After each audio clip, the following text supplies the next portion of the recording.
Hello and welcome everyone and let's talk about salts कि क्या होते हैं सॉल्ट्स। तो आपको पता है कि जब भी हम एक एसिड को बेस के साथ रिएक्ट कराते हैं तो हमारा क्या बनता है, एक सॉल्ट बनता है। तो बोल सकते हो कि salts are the compound which are formed when an acid react with base, कि जब भी एक एसिड एक बेस के साथ रिएक्ट करता है तो सॉल्ट बन जाता है। एक और डेफिनेशन जो मैं आपको बताना चाहूँगा वो ये होगी कि salts are the compound which are formed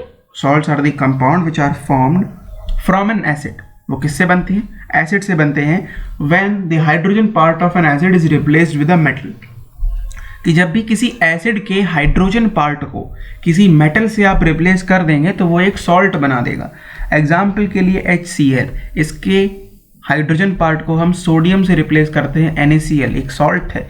silver metal से रिप्लेस करते हैं AgCl, एक सॉल्ट है। पोटेशियम से रिप्लेस करते हैं KCl, एक सॉल्ट है। C है ये, ठीक है। तो ये क्या है, हमारे सॉल्ट हैं। तो अगर आप एसिड के हाइड्रोजन पार्ट को रिप्लेस करोगे किसी भी मेटल से तो वो एक सॉल्ट बना देता है। और दूसरे सॉल्ट के क्या होंगे कि the salts are the product which are found when an acid react with base. तो अब बात करते हैं नेम ऑफ सॉल्ट्स की, कि सॉल्ट को जो है वो नेमिंग कैसे दी जाती है।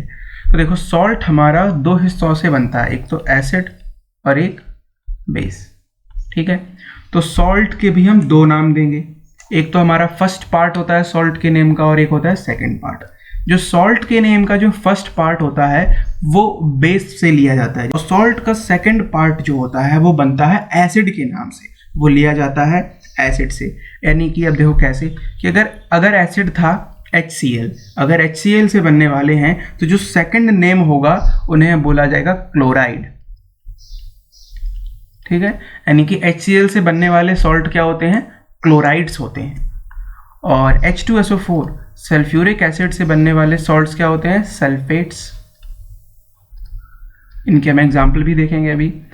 नाइट्रिक एसिड से बनने वाले सॉल्ट क्या होते हैं, नाइट्रेट्स। सिमिलरली कार्बोनिक एसिड से बनने वाले सॉल्ट क्या होते हैं, कार्बोनेट्स।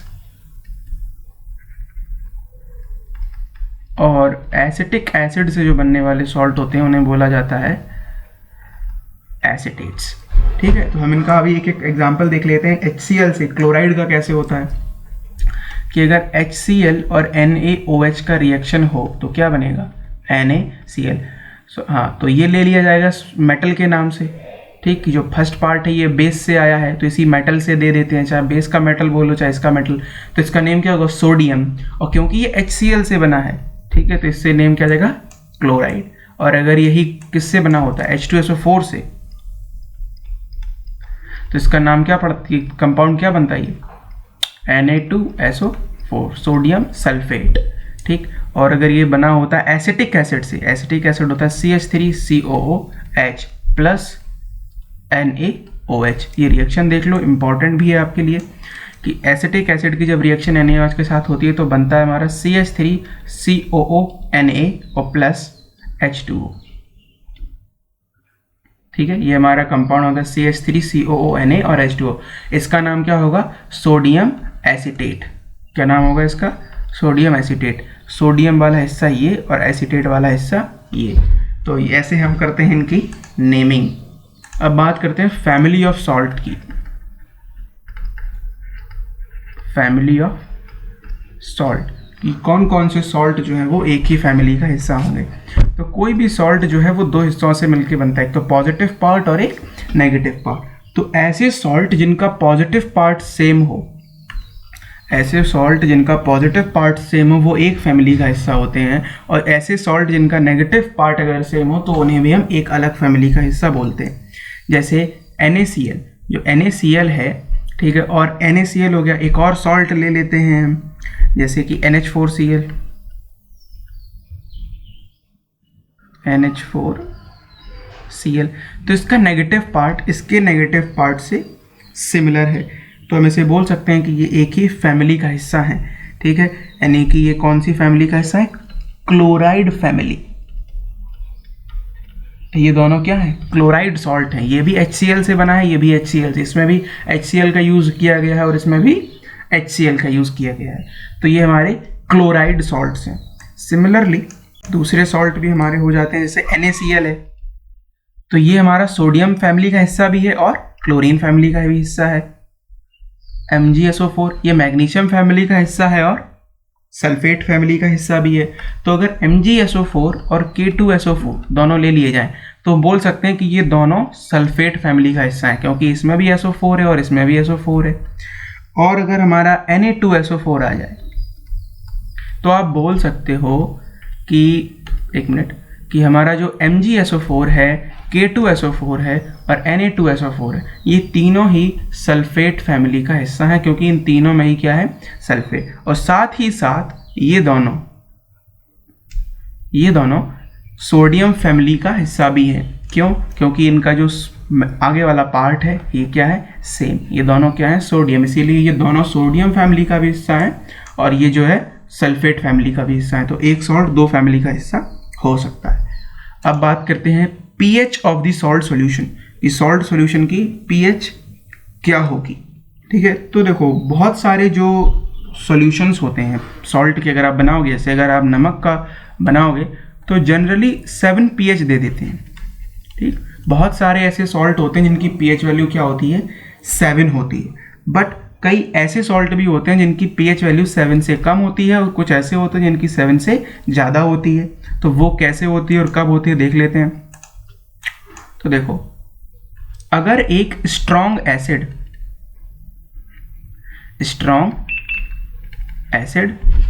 और एक स्ट्रॉन्ग बेस, एक स्ट्रॉन्ग एसिड और एक स्ट्रॉन्ग बेस आपस में मिलेंगे तो हमारा क्या बनेगा, सॉल्ट। और ये जो सॉल्ट होगा इसकी pH वैल्यू 7, यानी कि ये कैसा होगा, न्यूट्रल, क्योंकि जो एसिड था वो भी स्ट्रॉन्ग था, जो बेस था वो भी स्ट्रॉन्ग था। तो सॉल्ट कैसा बनेगा, न्यूट्रल, क्योंकि स्ट्रॉन्ग ने स्ट्रॉन्ग को पूरी तरीके से ख़त्म कर दिया। एग्जाम्पल के लिए HCl प्लस NaOH, इससे बनता क्या है, NaCl और साथ में H2 छोड़ो, ये हमारा सॉल्ट है, ये कैसा होता है, न्यूट्रल। इसकी pH वैल्यू क्या आएगी, 7। तो pH ऐसे आते हैं न्यूट्रल सॉल्ट्स। अब हमारे कुछ सॉल्ट्स होते हैं जिन्हें हम बोलते हैं एसिडिक सॉल्ट, कि वो सॉल्ट कैसे होते हैं, एसिडिक। तो जब हमारा एक स्ट्रॉन्ग एसिड और वीक बेस, स्ट्रॉन्ग एसिड और वीक बेस आपस में रिएक्ट करते हैं तब भी बनेगा सॉल्ट ही और वाटर ही। ठीक, तब भी बनता हमारा सॉल्ट और वाटर ही है, लेकिन जो हमारा सॉल्ट है वो एसिडिक होता है। एसिडिक क्यों होता है, क्योंकि जो एसिड वाला हिस्सा है, यहाँ पर देखो, जो एसिड वाला हिस्सा है वो स्ट्रॉन्ग है। एसिड कैसा है, स्ट्रॉन्ग है, और बेस कैसा है, वीक है। तो वीक बेस पूरी तरीके से स्ट्रॉन्ग एसिड को न्यूट्रलाइज नहीं कर पाएगा, इसीलिए सॉल्ट में थोड़ा सा एसिडिक नेचर बचेगा, इसीलिए ये क्या बनेगा, एसिडिक सॉल्ट। ठीक है, एसिडिक सॉल्ट का अगर एग्जाम्पल दिया जाए तो हो जाता है, हम एक रिएक्शन देख लेते हैं कि HCl की रिएक्शन अगर NH4OH के साथ हो, अमोनियम हाइड्रोक्साइड, ये एक बेस है, ये एक वीक बेस है और ये एक स्ट्रॉन्ग एसिड है, तो अगर जो सॉल्ट बनता है वो क्या बनेगा, NH4Cl प्लस H2O। तो ये जो हमारा सॉल्यूशन है ये कैसा है, एसिडिक सॉल्यूशन देता है हमारा। ठीक, ये हल्का सा एसिडिक, इसकी pH वैल्यू क्या होगी, लेस देन 7। 1 2 या 3 तो नहीं होगी, बट 6 या 5 भी, 6 हो सकती है, इसकी 6 होती है, NH4Cl की 6 होती है। तो ऐसे सॉल्ट जो स्ट्रॉन्ग एसिड और वीक बेस से बनते हैं वो होते हैं हमारे एसिडिक सॉल्ट। और अब बेसिक सॉल्ट क्या होंगे, बेसिक सॉल्ट होंगे ऐसे सॉल्ट जो वीक एसिड और स्ट्रॉन्ग बेस से बने। तो जो हमारा सॉल्ट बनता है वो कैसा होगा, वो होता है बेसिक।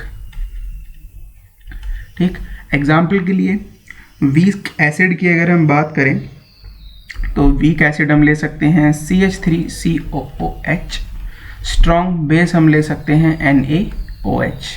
ठीक है, तो इन दोनों की जब रिएक्शन होगी तो जो सॉल्ट बनेगा वो बनेगा CH3COONa प्लस H2O। तो ये जो हमारा सॉल्ट है ये हल्का सा बेसिक होगा, कैसा होगा, बेसिक सॉल्ट बनेगा। क्यों, क्योंकि ये हमारा जो एसिड है वो स्ट्रॉन्ग है और एसिड जो है वो वीक है। ये जो हमारा एसिड है ये कैसा है, वीक है और स्ट्रॉन्ग बेस है, तो वीक एसिड स्ट्रॉन्ग बेस को कंप्लीटली न्यूट्रलाइज नहीं कर पाएगा और बेस का थोड़ा बहुत करेक्टर बच जाएगा, और यही करेक्टर हमें इस सॉल्ट में देखने को मिलता है। और एक और जो हमारा बेसिक होता है, बेसिक सॉल्ट होता है जो बहुत ही कॉमन है, वो है हमारा सोडियम कार्बोनेट Na2CO3। ओके, तो ये हमारा, अब ये बना किसके से देखो तो Na तो हमारा आया होगा किसके साथ, NaOH के साथ, और CO3 हमारा कार्बोनिक एसिड के साथ आ सकता है, कार्बोनिक एसिड से आएगा। ठीक है, तो ये थी हमारी pH of the salt solution. तो आपको याद रखना है कि सॉल्ट की जो pH है वो 7 भी होती है, 7 से कम भी होती है, 7 से ज़्यादा भी होती है। 7 कब होती है, जब स्ट्रॉन्ग एसिड और स्ट्रॉन्ग बेस मिलते हैं, तब 7 pH वाले सॉल्ट मिलते हैं। स्ट्रॉन्ग एसिड और वीक बेस मिले तो 7 से कम pH वाले सॉल्ट मिलते हैं। वीक एसिड और स्ट्रॉन्ग बेस मिले, आपस में रिएक्ट करें तो जो है वो हमारे pH की जिनकी वैल्यू होती है सॉल्ट की वो 7 से ज़्यादा आएगी, तो हमें थोड़े बेसिक सॉल्ट मिलेंगे।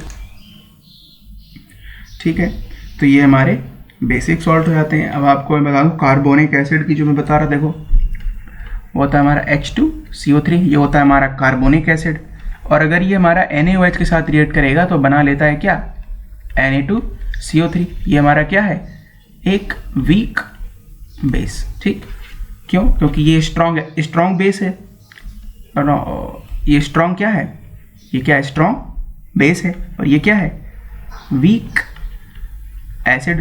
तो इसका जो करेक्टर होगा Na2CO3 का, ये क्या होगा, बेसिक होगा, बट ये वीक बेस होगा, क्योंकि ये स्ट्रॉन्ग बेस को क्या हुआ है, वीक एसिड ने न्यूट्रलाइज करने की कोशिश की है, बट कंप्लीटली न्यूट्रलाइज नहीं कर पाया, इसके इसीलिए इसका बेसिक करेक्टर अभी भी जिंदा है, अभी भी उसके अंदर क्या है, बेसिक करेक्टर है। तो ये हो गए हमारे सॉल्ट्स का बेसिक कॉन्सेप्ट। अब अगली वीडियो में हम देखेंगे कॉमन सॉल्ट क्या होता है, कॉमन सॉल्ट से कौन कौन से केमिकल बनाए जा सकते हैं, और उसके यूज़ वगैरह भी क्या होते हैं।